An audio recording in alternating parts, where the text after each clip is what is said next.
Now I'm at the point you wanna be with me. I'm vibing out at a higher frequency, cause everything that I want and I'm gonna be is when I wake up, that's when I start to dream. Someone you love is talking down, here is the plan. Let it fall through like a handful of sand. Nothing happens overnight, what you must understand. If you dwell on the bad, then you don't stand a chance. Something you want upset, saying why it ain't mine yet. That's because now you have yet to change your mindset. People don't put their mind to rest while they're so wired. A lot of people go to sleep and wake up tired. Power of positivity and persistence. Say that I can, we'll just sit back and witness. Make an impact when our time is done. Make money, help people, and have lots of fun. Whoa.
A question, since you're here at the Super Bowl learning with everyone else, I'd love to hear a question from you. Then I'll take it on the webinar, and then we'll bring someone up. Does that sound fair? Good morning, good morning, good morning, everyone. Welcome to Thankful Thursday, Friday training. Thank you so much to our Friday training. It's Ask Me Anything Day. So we're going to train by getting those questions. So if anyone is here, if you need any more info, just feel free to reach out and we can get you that. So, Dave, my question here is, of course, you've done so many interviews while you're on Radio Row at the Super Bowl. You've done 20 plus on Wednesday, and then you'll be doing more today. What is the most important thing and the most important aspect while you're being interviewed, and how can you really bring that to light, not just in the sports world, but what's the most important aspect of being interviewed? Yeah, well, first of all, knowing yourself, as we talked about with Sally there. So understanding the lessons that you want to get across that are resonating with you and hopefully are resonating with the audience specific to the interview that you're doing. And so I look at the lessons and then the stories because that's the best way that not only people learn, but it's also the way that we find out the frequency or find out what resonates with those peoples. And stories are the best way to share those lessons. And for me, it goes both ways, whether I'm being interviewed or giving an interview. For example, I was with Bob Parsons, who is the founder of GoDaddy. And we had just an extraordinary conversation. And I took away a nugget from a lesson from him. He's a great storyteller. Obviously, you don't, have such a business as GoDaddy. I think, he exited for $4 billion or more, but you don't build a business like that if you don't know how to tell stories and teach lessons. So I asked him questions about loving yourself and loving what you do. And I thought he was going to give me the standard answer of the billionaires, millionaires, everyone out there, right? If you love what you do, you never work a day in your life. But instead, he changed my life with one simple answer. And for me, having that, whether it's shared by me or shared by him or reshared by me or reshared by him, is the true objective of an interview. And it's to resonate with those that are listening for. And what he said to me was, David, If you love what you do, and this also applies to loving yourself, but if you love what you do, it will tell you all its secrets. I'm going to repeat that so it sinks in.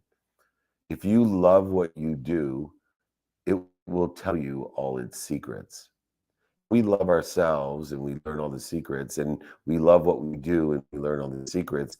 That's the subtleties of success. That's the differentiator of the empty mile. That is the passion, the purpose, and the profitability lies within the secrets, which everyone else is in and participating in the activity. So you look at people that are in different industries, careers, and jobs and wonder, how is it that they figured that out to get to a point in their life? I will tell you how.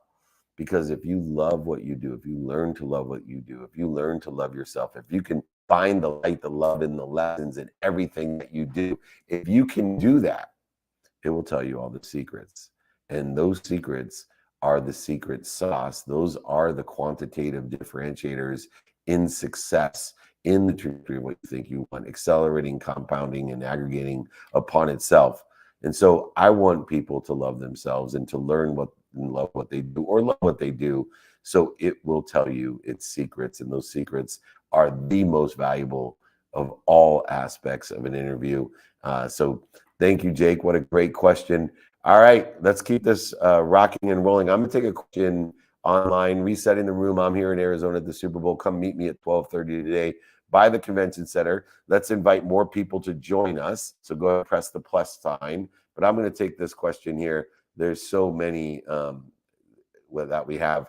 All right, here we go. Do you find that physical health is tantamount to being successful? My physical health, being healthy, is my number one non-negotiable. I've said this a million times and I'll repeat it because I don't know if it's synced into everyone. If you're healthy, you get a billion, an infinite amount of wishes. If you're unhealthy, you only have one wish. Your health is a tantamount, as you said, quantitative reflection of how at ease or in the flow you are living. So many people live their life trying to get at ease instead of to clear what puts them at dis-ease. And so putting my health first by having daily practices in a minimum amount of time as a dependent variable to all of my activities and my objectives, tantamount determinative of all dependent variables of matter and subjective matter. Physical health is tantamount to everything, not just success, but passion, purpose, and profitability. It is tantamount to acceleration, compounding, and aggregation of what you want. So please prioritize your health. I always say if you don't prioritize your health, it'll always lag far behind your family and finance. You'll never want to take care of your physical health. If you prioritize your family and finance, you'll never have time or never prioritize it unless it's extremely convenient. So please do so. All right, Jake, we have fun in the webinar now. We're rocking and rolling. We're getting it heated up. Who do we got here that would like to ask a question? Perfect. Dave, before we bring on a question from Clubhouse, there's a great question on the webinar that I'd love to ask so we don't miss it. The question is, how do you repair your communication issues with your spouse? If you can answer that, and then we'll come back on Clubhouse. So it's interesting of, repairing communication. I prefer to use a different vocabulary or vernacular, right? What I want to do is heal my relationship through communication.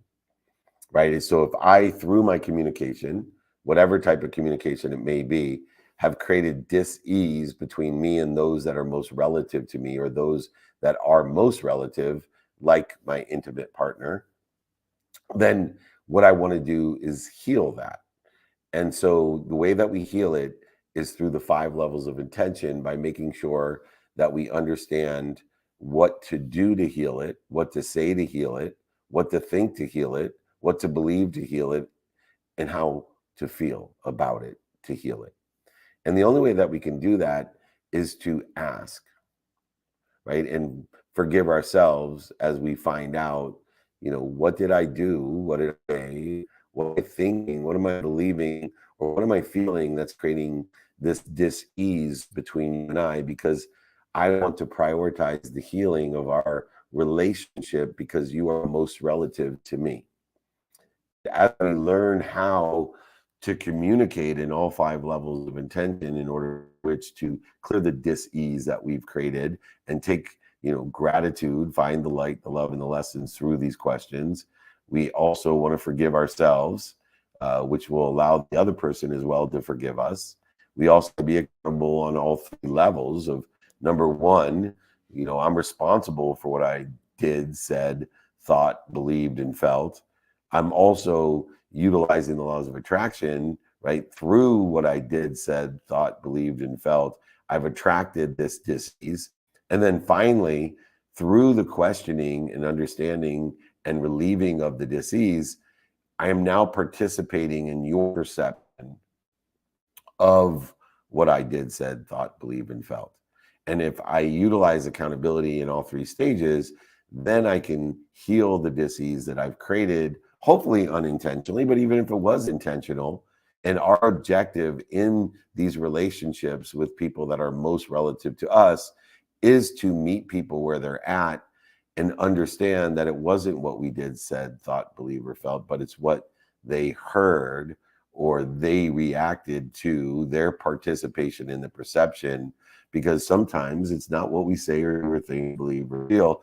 It's what they have reacted to and what their perception is, which is completely unintentional. And it's not even close to being aligned with what we wanted to communicate in any of those 5 levels of intention. So why don't we shift your paradigm from communicating to instead creating and dissipating, dissolving the dis-ease of the 5 levels of intention so that we can heal that dis-ease and create a greater ease and flow, connection of being a resource to that person who is intimate to us, that person's that's so relative to us.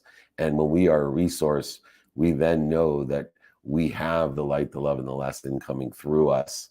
And now we're effectively utilizing the intention and also having it received in the light, the love, and the lessons in which we meant to do, say, think, believe, and feel it. What great questions so far. We're rocking and rolling. Jake, why don't we bring on another question? Who do we got? Oliver. So if you want to club them, send you David your question. You're breaking up, Jake, so I assume you have Oliver. Go ahead. Hello. Happy Friday, Team Meltzer. Can you guys hear me all right? I can hear you great. Thank you. Fantastic. So my question is, ego is commonly viewed as a negative personality trait. I'm curious to hear, is there a certain amount of ego that could be applied in a positive manner, maybe as a motivator? Yeah, so there's nothing that's good or bad. It's how it's utilized. And so when we understand that part of our being, our conscious being, is the ego-based consciousness that's there to protect and promote us physically, created there to, when there's danger, to run away from it, to fight it, to make sure that we're fed. Basically, it's a survival mechanism. So whenever we're utilizing it aligned with surviving, the ego is extremely valuable. It's extremely good. But unfortunately, we get mistaken of what threats are. And so when we have a dinosaur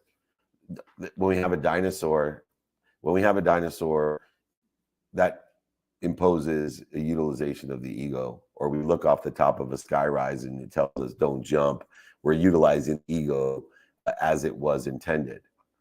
But when we care about what other people think, or think that we know what other people think and care about it, and participate in a perception which is none of our business, or it's impossible to understand or perceive what people think, then we're utilizing the ego at a threat that is not real.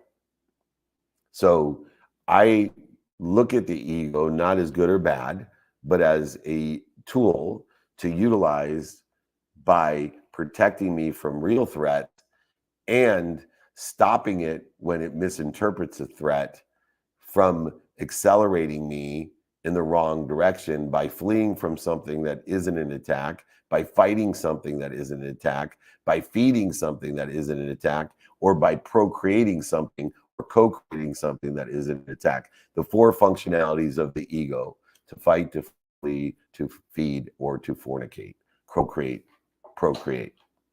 And so many people have attached their philosophy of ego to a negative connotation of being superior or narcissistic, instead of understanding the utilization of the ego-based consciousness and utilizing the ego for what it is intended for, which is real threats of harm or danger, not perceived and not participatory in a perception that isn't real. And if I can get people to identify the difference, they then can utilize the ego to motivate and protect instead of to punish and to waste time, emotion, value, money, and relationships. And so there is a practice, Oliver, of identifying fear. The practice of identifying fear allows us to participate in the correct perception of impending threats of real or perceived. And if we can utilize and distinguish that in minutes and moments instead of days, weeks, months, and years, we can actually effectuate greater acceleration, compounding aggregation towards a trajectory of what we think we want. Too many people, number one, think of the ego as negative or superior or narcissistic, and 2, they focus their attention on the ego itself instead of the impending fear to determine how to utilize the gift of the ego to either motivate, to get us up, get us back started, or back up, instead of to utilize the ego to get out of our own way. Sometimes we're fleeing from the wrong things by utilizing our ego in the wrong way. Excellent question. It's a primary focus of mine. It's a daily practice of mine every single day to practice identifying fear and then spending minutes and moments in it by stopping, dropping, or rolling. And I have created an exercise for everyone in the practice of identifying fear and the utilization of the ego to either motivate or to get out of your own way. And so if anybody wants that, it's one of the greatest practices that I have. I'm happy to email you that as well for free. David@dmeltzer.com. Go ahead and email me for the practice of identifying fear and the utilization of fear document and exercise that I've created for everyone. Thank you, Oliver. All right, Jake, go ahead, reset the room, and let's take another question. Resetting the room. Can you hear me okay, David? I can hear you now. Awesome. Resetting the room. Thank you for your question, Oliver. Welcome, everyone. I am just going to reset the room. We are in the Breakfast with Champions. This is David Meltzer's hour here. He's been doing Free Friday training for over 23 years. This week's topic is BYOQ. So you bring your question and Dave will bring the answer. If anyone has a question that they'd like to ask, just feel free to raise your hand or back channel me. Let's continue to share the room here on Clubhouse. You can do that at the bottom. There's a little arrow with a square. You push that, you can share in your messages. You can share on Clubhouse, on Facebook, on Twitter. So continue to share the room. And as Dave mentioned, if anyone would like any of his trainings or guides or even a free book he pays for shipping, just feel free to email him, david@dmeltzer.com, david@dmeltzer.com. So Dave, I'll pass it back over to you to take a question from the webinar, and then we'll come back on Clubhouse to take a question here. Perfect. Yeah, no, I'm happy always to send my books. I will pay for the book and shipping, not just the shipping, Jake. So too many people pay for one or the other, and then they end up covering the cost of either and or. And so I prefer just to empower people with whatever dummy tax that I paid, which is why I write these books and send them out as well. So thank you so much. So many great questions here. Let me go ahead and grab, I wasn't prepared to do that. I thought we were moving somewhere else. Let me go ahead and take one here. Hold on one second. Thank you here. How can someone utilize the stage theory to build a community for their brand? Look, you know, whether you understand branding or not, we have a huge renaissance at our fingertips, and it's a renaissance of community.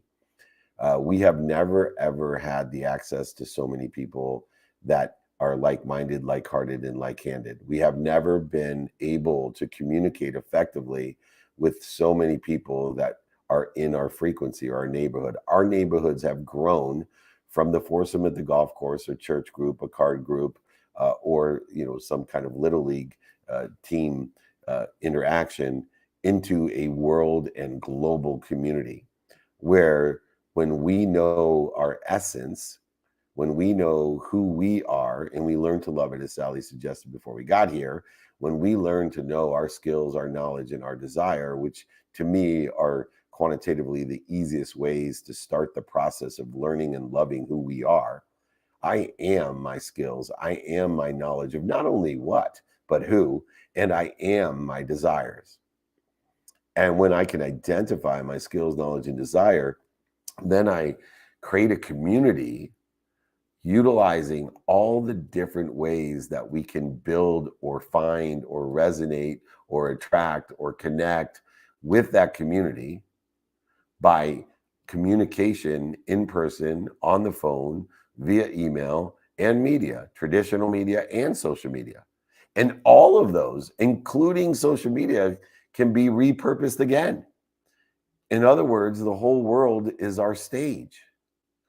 And our whole world is our stage changes our ability to be ourselves. Because if all we were going to have is a, clan in the middle of the Masai Mara, and there's only 30 people in my community as a total addressable community, then the stage theory wouldn't apply. And neither would, believe it or not, the ability to communicate my essence, because it would become very detrimental to have beliefs that were not aligned with a 30-person community. But when there's 7.6 billion or 8 billion people in the total addressable community, it's so freeing to know that if I know my skills, my knowledge of who and what, and my desires, that there is a tribe out there for me, and my vibe determines that tribe, and my vibe is determined by my essence, and my essence is determined by my skills, my knowledge of who and what, and my desires. And so that is why Shakespeare and the stage theory has to be reminded, recollected, and remembered every single day that, hey, wait a second, what you think of me is none of my business. Those who resonate with me and vibrate with me and are on my frequency do make a difference in my life and are part of my community and my neighborhood. And the higher the vibration or frequency, by having clarity, balance, and focus on my skills, my knowledge, and desire, will determine the size, scope, and scale and the acceleration of that community of shared, like-minded, like-hearted, and like-handed people. In order to effectuate that, we have to remind, remember, and recollect as well that the whole world is our stage. And utilizing that to build a community by presenting our essence, our skills, knowledge, and desire by talking, thinking, believing, feeling in person, on the phone, via the phone, and traditional and social media, and capturing all of it. And then we can modify it again, amplify and perpetuate it, but that's a whole nother story. All right, Jake, we have so many questions rocking and rolling. You direct me to where the best questions are. I will grab them. We have hundreds in here, so I'm excited to be here with everyone. We're at the Super Bowl. Jakey Bakey and I are enjoying the Eagles' hopeful victory on Sunday. For all of you Patrick Mahomes fans, that's our prediction. But more importantly, we'll be here in person to help everyone. Come join us by Convention Center 12:30 today. Jake, go ahead and let's take another question. Where should I go? Perfect. Let's take a question on Clubhouse. Donovan is here. Donovan, if you want to unmute yourself and feel free to ask David your question. Welcome. Yeah, thank you, Jake. Thank you, David. So I spent 20 years in the schools. It was the Columbine shooting that prompted me to become a school counselor, because I thought that was such a game changer when it comes to dis-ease, as you put it. And, ultimately, I've created a way to demystify the inner world and just break it down to these three levels, green, yellow, and red, which is really, really helpful for kids, especially young men, to just be able to point at one of these three levels and give me clarity about where they are inside, and also like what to do to help them. So with like my biggest breakthrough is that we can be super proactive with this. We can actually get kids dialed in to the green and yellow zone with just being proactive with our ease, as you're putting it. Contagious ease, I think, is what we can spread to combat the dis-ease that's out there. But what I see definitely during the pandemic and after is that there's a lot of people that are stuck high yellow or even in the red zone, and that kind of explains a lot of the issues and challenges that have gotten worse lately. What do you think is one of the ways to accelerate and be more proactive with keeping people in that green zone and really optimizing mental health instead of just being in a reactionary mode?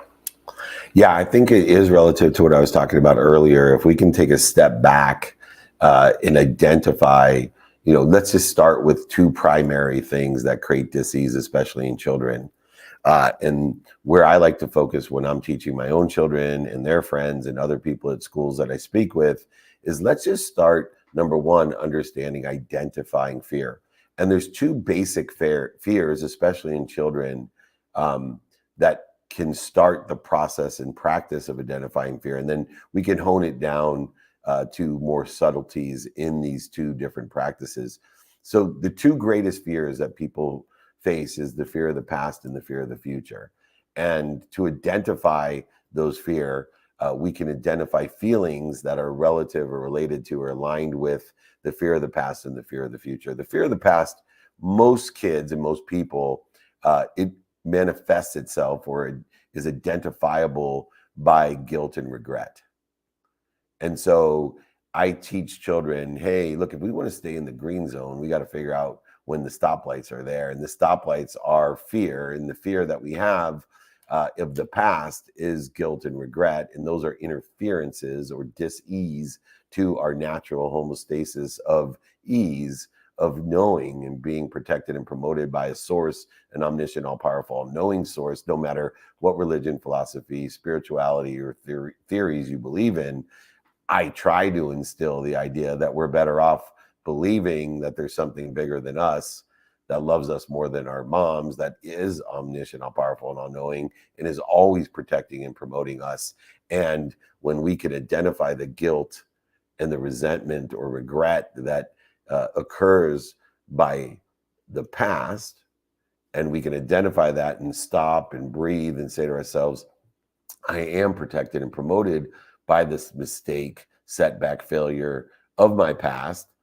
And instead of accelerating in that wrong direction by listening to what other people think about my mistake, failure, setback, void, shortage, or obstacle, or putting my attention and intention on the mistake, failure, setback, all these different things that we do, it's counterproductive. I'm going to stop, breathe, remind, remember, and recollect. I'm being protected and promoted. That pain is an indicator I have a better place to be, and I'm going to start rolling into that better place. So I get children to identify the primary fear of past and then utilize the stop, drop, and roll mechanism in order to put them back at ease in minutes and moments instead of days, weeks, months, and years.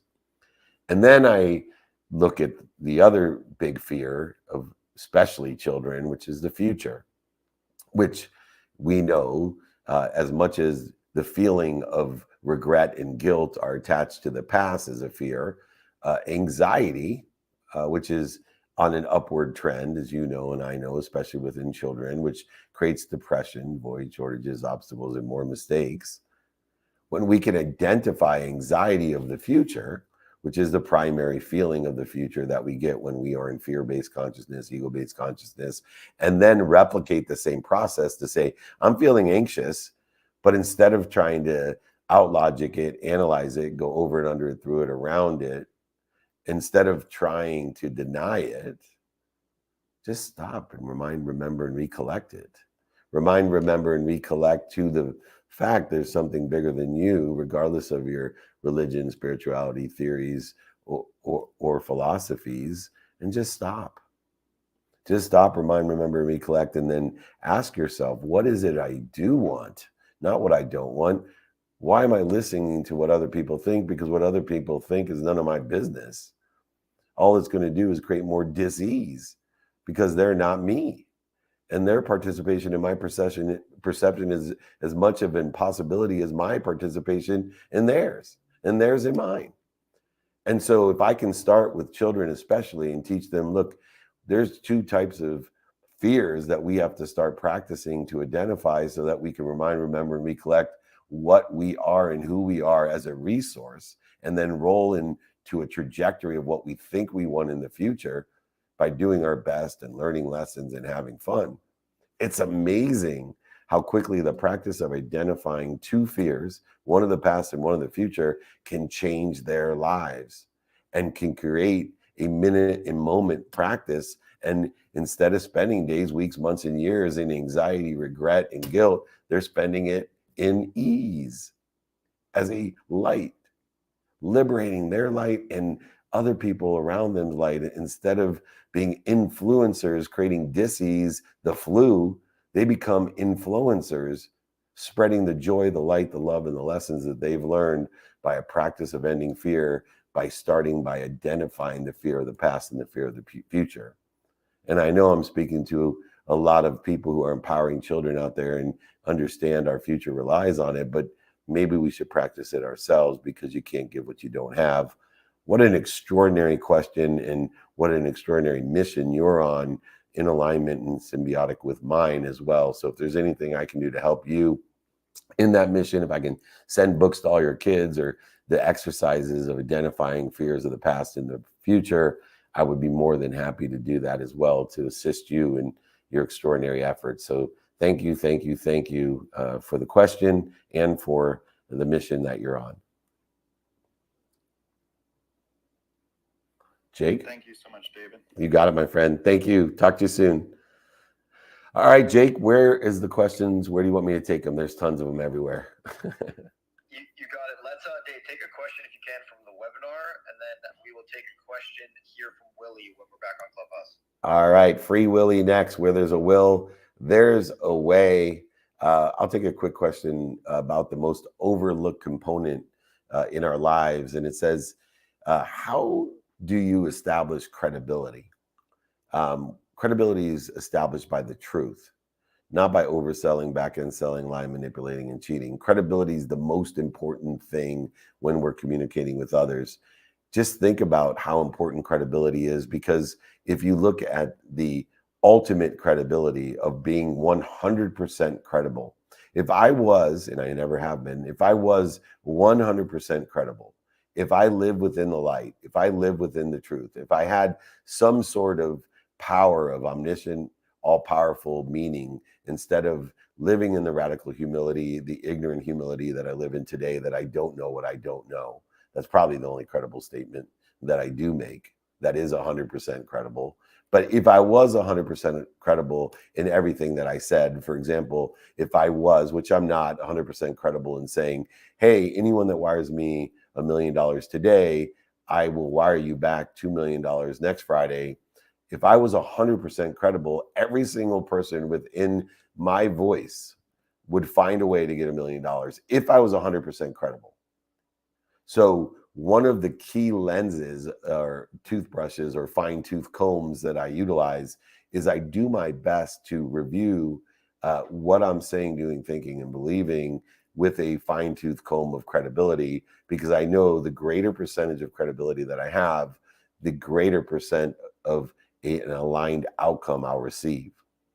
And so when you're pitching something, when you create a deck, when you're on a phone call with your family, when you're doing some sort of business transactions or interactions, remind, remember, and recollect how important it is to be truthful, to be credible to yourself, knowing that you'll never be 100% credible, knowing that the only statement of 100% credibility that you can make is, I don't know what I don't know, but here is my best guess, or here's where I think I want to be, and I'm willing to do everything I can, learn everything I can, and have fun doing it by enjoying the consistent, everyday, persistent, without quit pursuit of my potential in that truth, that potential being my truth.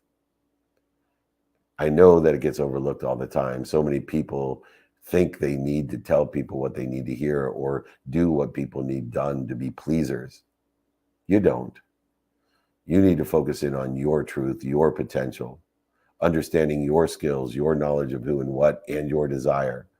By doing your best, learning lessons, and having fun in the context of ignorant humility, and to relieve yourself of ignorant arrogance that costs you so much more than you ever would imagine. The ignorant, arrogant ones out there either are trying to attack, judge, create voids, shortages, and obstacles for us by pretending they know what they don't know. Or they may love us so much that they're more afraid of us than they are for themselves. And therefore, they don't even know intentionally. They know only unintentionally that they're living in ignorant arrogance, because they don't know what they don't know, but they care so much about us and love us so much that they're going to give us advice that is not aligned with our potential or our truth. Out of love. Love, but based out of fear for us. A fear that's greater than in for themselves, an anxiety, a fear created about our futures. So they're going to tell us, don't take this job, take this, don't do and date this person, date this person. Go to college, don't go to college. Eat your broccoli, don't eat your broccoli. They don't know. They don't know. But they love us so much and care for us so much, and they're so afraid for us, more afraid for us than they are for themselves, that they actually end up creating interference and disease for us by pretending without credibility that they know what they know. That's called ignorant arrogance. Live in ignorant humility, seek 100% credibility, establish it by seeking more truth through your skills, your knowledge, and desire, and identify those who also are living in the same quest of ignorant humility. You don't know what you don't know. I promise you. You don't need to pretend like you do. All right, Jake, that was one more question. Where's the next one? Why don't we reset the room? We're more than halfway there. Go ahead, reset the room for me. More than halfway there. Thank you so much, Dave. We are here in the Breakfast with Champions. Welcome, everybody. Dave's been doing training for over 23 years. Today's topic is BYOQ. You bring your questions. If you have any questions that you don't get a chance to ask on this training this week, feel free to just email David. He's happy to answer them. His email is david@dmeltzer.com, david@dmeltzer.com. And I just want to remind everybody, we are here at the Super Bowl in Phoenix. If you'd like to join today, Dave is doing a free meetup at 12:30 p.m. at the Phoenix Convention Center at the South Building. We would love to see everybody there. So, Dave, I will let's bring on a question here on Clubhouse from Willie. Willie's been waiting patiently. So, welcome, Willie. What is your question today? Good morning, gentlemen. David, happy Friday, my friend. Thank you. Happy Friday. Good to hear from you. Excellent stuff so far. My question today, when you are within your community, working with people that are close to you, as we kind of, speaking from my experience, sometimes I'm in the flow, sometimes I fall out of it. And, as I seek to find others that are on that same frequency, what kind of questions do you ask people, as you are engaging in new relationships? What are the important, easy questions to know out of the gate? Are they open-minded, A?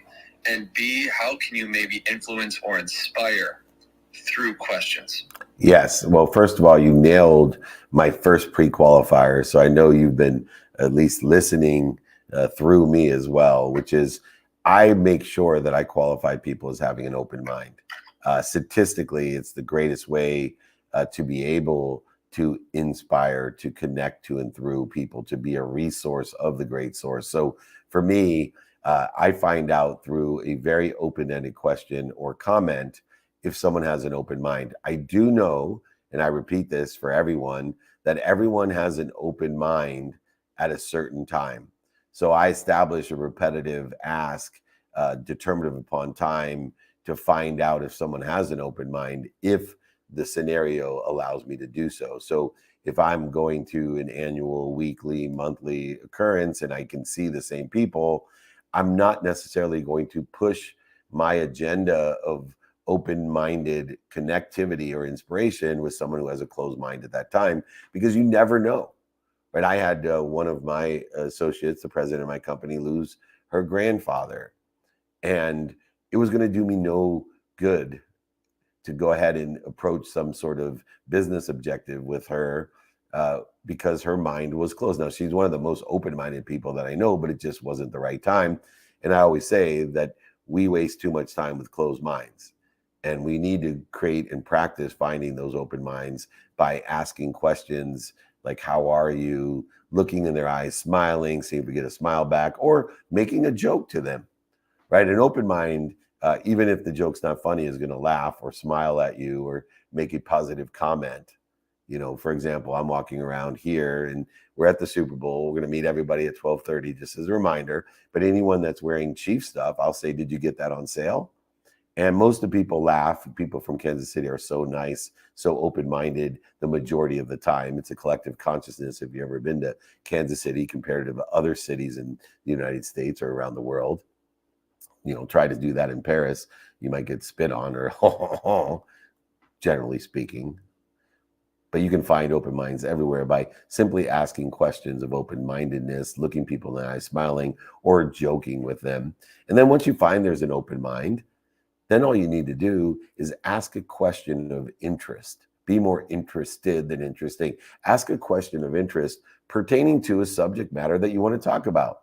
Whether it's, you know, anxiety or solar or thought leader or writing books or podcasts, TV shows, movies, Clubhouse, jeans, shoes, socks, whatever you are more interested than interesting about, bring up that subject matter with an open question by asking, what do you think about it? Or what are you doing about it? Or what do you believe about it? Or how do you feel about it? Or what do you have to say about it? So if we work through the 5 levels of intention in the auspice of sharing an objective of a topic or subject matter that we're more interested than interesting about, we then can facilitate understanding the emotional and the logical connectivity between us and them. And we will learn what they like about it and what they don't like about it. Why is that so important? So if we find an open mind and we talk through or ask questions with the 5 levels of attention is, what are you doing today about solar? What are you saying today about solar? What are you thinking today about solar? What do you believe today about solar? And how do you feel about solar? What do you like about solar and what don't you like about solar? Now we can articulate a quantitative value to exceed what they're asking for, because a quantitative value of what we're trying to inspire or be in spirit or connected, aligned, supplementary, synergistic to objectives or trajectories that we have in our lives is simply by giving someone more of what they like and taking away what they don't like. So we simply say, will it help you if? And then we quantify that help by determining how much of what we're giving more of or taking away what they don't like of. And then we have an opportunity to have a mutual value exchange in a world of more than enough, not a scarce world, by determining, can we articulate now that value to exceed what we're asking for, either in the currency of money or the currency of good deeds or any other currency that exists out there. What is a currency? It's energy and motion. And so when we facilitate this open-minded, open-ended question guide to determine how we can provide value, either by getting more of what people like or taking away what they don't like, and being able to articulate that quantitative value, it then opens up our vessel by giving away, right? We're appreciating the alignment. We're acknowledging the alignment by giving them away either more of what they want or taking away what they don't want. Now we are able to ask for more. Do you know anyone that can help us? And if we utilize the open-minded, open question guide in the levels of intention that are indicated by the topic or subject matter that we are most interested about, you will find a statistical success that you've only dreamed of. And everything, including your relationships, your business, your health, will be at ease. And money will follow you.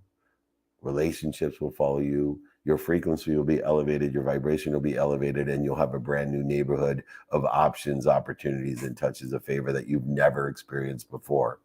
If anybody wants that guide, the open-minded, open-ended question guide that has changed not only my life, but thousands of people's lives in all aspects or subject matters or topics of their life, to allow you to live in a value-add world, not a zero-sum game of scarcity, but one of abundance, of more than enough of everything for everyone, just email me.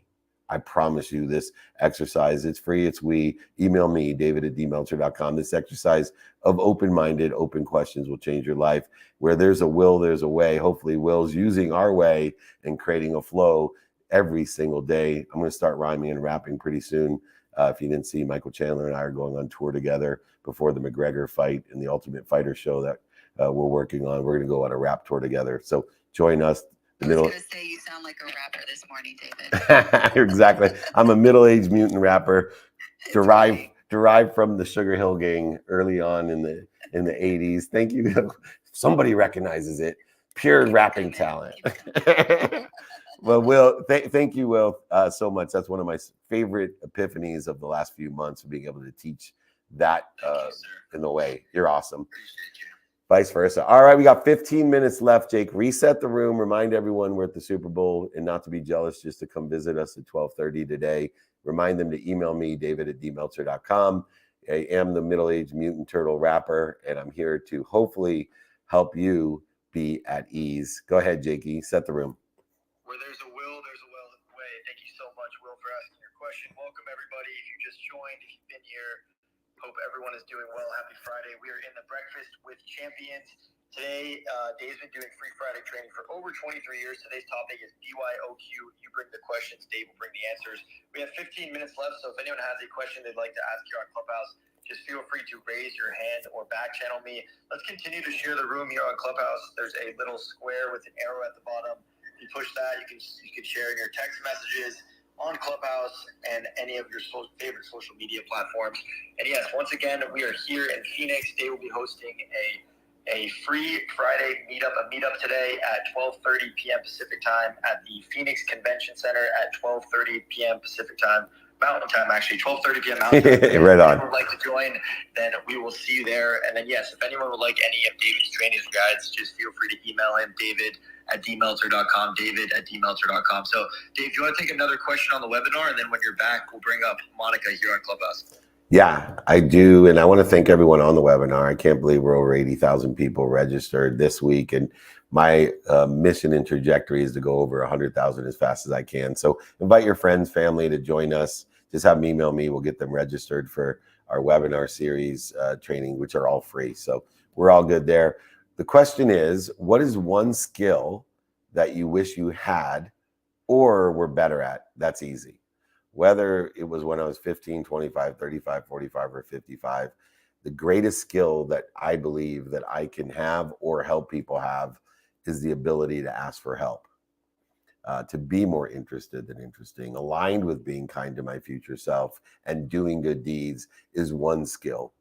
The ability to live in abundance of more than enough, a value-add world where I'm confident that when I ask for help, I'm actually adding value to the person who I'm asking help from, instead of taking away in a quid pro quo transactional methodology or mechanism. It's simple. We all need to practice asking for help. It is the best way to change the world. We are maximizing everyone's potential when we ask for help, when we find people who sit in a situation that we want to be in, when we find people who can bring the best out of us, when we find people who can teach us how to get to where they're at. In all of those, the one common denominator is we need to have the skill of ignorant humility, of abundance, of asking for help. And not just help of other people, but help from content, help from the podcasts and the books and the TV shows and the movies that we have, asking for help from the incredible amount of data that is out there. And most importantly, asking for help from the omniscient, all-powerful, all-knowing source, praying every day in hope and faith that I'm being protected and promoting, asking for help for the power and light and love and lessons in order to effectuate compounding of our interest, aggregation of our interest, and acceleration to the lessons, the love, and the light that we are seeking. Please, everyone, let's all help each other with the skill of asking for help. Find people who sit in a situation that we want to be in. Ask them for direction. Find people who can teach us or other pieces of content as well. And then find things, surround ourselves with the right people and the right idea who bring the best out of us. Don't surround yourself with the wrong people, the wrong ideas. Don't surround yourself with interference. Don't surround yourself with influence. Surround yourself with influence. Get into the flow with me. Let's all identify what we're doing to interfere with what we already are. Happy, healthy, wealthy, and worthy. Let's maximize our potential of each other every day by asking for help. I keep practicing it. I want you to do the same. We all will be better off by practicing asking for help. All right, Jake, where can I find the next question? You got it. Let's bring up Monica here on Clubhouse. Welcome, Monica. Hey, good morning. Good. Great to see you again, David. Thank you. And I'm glad you said what you just did, because I was going to just share something that happened to me because I follow your advice so consistently to continue to ask, because what happened recently was I was thinking I got to move out of Tampa. I'm not meeting anybody. And then I met this one guy at Clubhouse. Turns out he's a very connected guy here in Tampa, and he told me where to go and how to meet people. And it was just one of those moments of miracles that happen. You know, when you stop thinking that you don't have what you need, or you get caught in the guilt or the suffering around where you think you find yourself. I just wanted to ask you that. Like, I know you went through bankruptcy. I know you went through bottoming out at some point. What made you turn the corner? Like, how did you get yourself out of that horrible place of, feeling that sense of failure? Yeah, no, it was an incredible sense of failure, and shame, and blame and justification. And so for me, understanding, number one, the 3 stages of accountability and the protection and promotion that is inherent within the pain, the setbacks and mistakes that I had made. And so when I started at the first level of accountability of saying, what did I do to be responsible for this? What did I do? And what am I supposed to learn from it? Starting to change my philosophy to what a great opportunity it was to take responsibility for the mistakes that I made and pain that I caused, and to learn from it. And then a second level of accountability as I work through the responsibility aspect of that. And the responsibility aspect of that said, what did I do to be, create this and be responsible for it and stand up for it, not blame others, but instead, what did I do to attract this to myself? So beyond what I did and said, now where was my inherent energetic and genetic inheritance laying into some sort of law of attraction, that I had surrounded myself with the wrong people and the wrong ideas, that my tribe was my vibe, and I was putting out a vibe of dis-ease, not of ease, and I was putting out a vibe of influence, spreading the flu, not the flow. And all of those things, as I matured from the point of pain, from being punished, from living in shame and blame and justification of losing everything, I then realized the third level of accountability. As I sought the lessons in the light in my responsibility, and I sought the lessons in the light in my attraction of it, I then realized the higher level of accountability.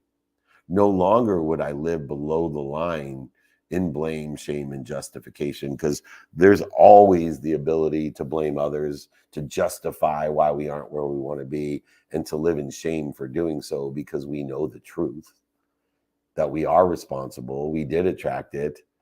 But most importantly, I had to change the participation I was having in my bankruptcy.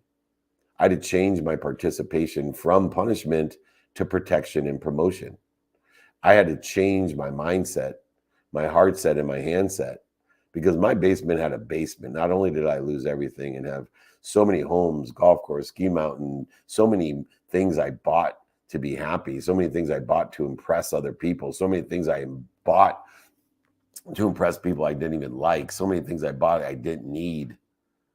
Instead, I had to change and grow from the light, the love, and the lessons, and participate in a perception, not of punishment, not of blame, shame, and justification. I had to, when I told my mom the only reason I wanted to be rich was to buy her a house, and I lost her house because I didn't put the house outside of my name, and I had to tell her not only did I lose everything, but she had to move, I started to realize that I was participating in the wrong perception, the perception that I was in control. And when I participated in a perception that no longer would I live in a world of not enough, being punished, or just enough, buying things I didn't need to impress people I didn't like, when I could participate in a perception of abundance, of instead of a zero-sum game of giving to receive, but instead where giving, receiving, and witnessing are all one in a world that is accelerating, growing, compounding, and aggregating in a trajectory of what I wanted. When I lived inside of the idea that I am, not that I need more. No longer would I live, I need more happiness, more health, more wealth, and more worthiness. Instead, I am. I am that I am. I am happy. I am healthy. I am wealthy. I am worthy because I am connected to and through an omniscient, all-powerful, all-knowing source that loves me more than my mom and is protecting and promoting me through pain, setbacks, failures, and mistakes to grab my attention as if I was reaching out to touch a burning stove. And instead, when I'm slapped and yelled at by the source that's omniscient and all-powerful, I know he's not punishing me. She's not punishing me. It's not punishing me. Instead, I'm being protected and promoted just as if I was putting my hand in a fire. So when I don't get the job and I lose all my money and I lose my friends and I lost my wife or I lost the kid or whatever else terrible may happen, I know that I don't know what I don't know, and I'm being protected and promoted. And that's what shifted my paradigm. I shifted my paradigm because I have faith that there was something bigger than me. No longer was I in charge. I remember telling my mom at the time, I don't believe in God. My mom's a faithful woman, lives her life in faith. And she said to me, "Oh, son, you believe in God. You just believe in the wrong God." And when I shift my paradigm from putting my perception of responsibility, attraction, and participation into that which I believe today of abundance, no longer not enough, just enough, but instead more than enough, I slowly but surely progressed over the last 17 years. Did it happen overnight? Not a chance. I went from days, weeks, months, and years in dis-ease to minutes and moments today. I still practice. I just spend minutes and moments where I used to spend days, weeks, months, and years. What a terrific question. I appreciate you allowing me to illuminate and share the challenges that I've faced and others face every single day, especially as the economy is turning down. And I'm happy once again, I go through this in my book to send that out to you. I will pay for the book shipping. Don't worry. Just email me. I appreciate it. Jake, we have time for one more question. What do you say? That sounds great. Thank you so much. Everyone is flashing their mics. Thank you so much, everyone. Dave, yes, you got 3 minutes. Why don't you take the last question on the webinar, and then we can close it out here. Okay, that sounds great. I want to thank everyone for your questions. If I didn't get to them, just email me. I'll be happy to get to them. I do answer them all myself. They'll be cryptic and short, or just have a guide that answers it as well. But here it goes. How do you take your side hustle from a side hustle to a full-time opportunity? So the only way to take a side hustle to a full-time opportunity is to do a timing and risk tolerance analysis first. And within the timing and risk tolerance analysis, determine how much time and risk you want to put on your full-time opportunity today by paying attention and giving attention to it in order to produce enough time and handle the risk tolerance of the side hustle. And sooner than later, they will flip-flop. So I put my attention and intention in alignment with the timing and risk tolerance of my current full-time opportunity until I get better at it, or alignment with the timing and risk tolerance of the side opportunity. And pretty soon they flip. And so one of the easiest ways to change a side hustle to a full-time hustle is to do better at your current full-time hustle in alignment with your timing and risk tolerance in order to effectuate two things: more time and more opportunity. And as you get better at your current opportunity to create more time and more opportunity, it then decreases the amount of time and risk involved with focusing primarily on your side hustle. And pretty soon they transverse or flip into each other. Too many people try to do both at the same time, and they end up dissipating and dissolving both opportunities. So utilizing your timing and risk tolerance, focusing on the one opportunity that will provide you the most money, time, and opportunity, which then will allow you to have options, opportunities, and touches of favor within whichever opportunity, the side hustle or the primary opportunity that you focus in on, that allows your side opportunity to become your primary one if it's aligned with your timing and risk tolerance and your skills, your knowledge, and desire. It is a big mistake to try to do both and focus in on both. Utilize alignment with timing and risk tolerance. Focus in on which other opportunity gives you the most time, money, and options, because more time, more money, and more options you have, the greater chance or statistical success you'll have in either or opportunity. But don't put equal focus into both unless that's your timing and risk tolerance. So this is a proven methodology of attention and intention, which equals the coincidences. Too many people dissipate and dissolve opportunities by spreading themselves too thin or not being aligned with their timing and risk tolerance. All right, it is here in Mountain Time, 9 a.m., 8 a.m. in the Pacific Time. We are here at the Super Bowl. Come see us at 12:30. Please, everybody, email me if you want any of the exercises guides or my book. I'll pay for the book, exercises guides, and shipping. Not a problem. Please, david@dmeltzer.com. Remember, most importantly, be more interested than interesting. Be kind to your future self and do good deeds. Jake, go ahead and close out the room. Thank you. Thank you, everyone. Thank you, everyone. Thank you. We'll see you soon. david@dmeltzer.com. Thank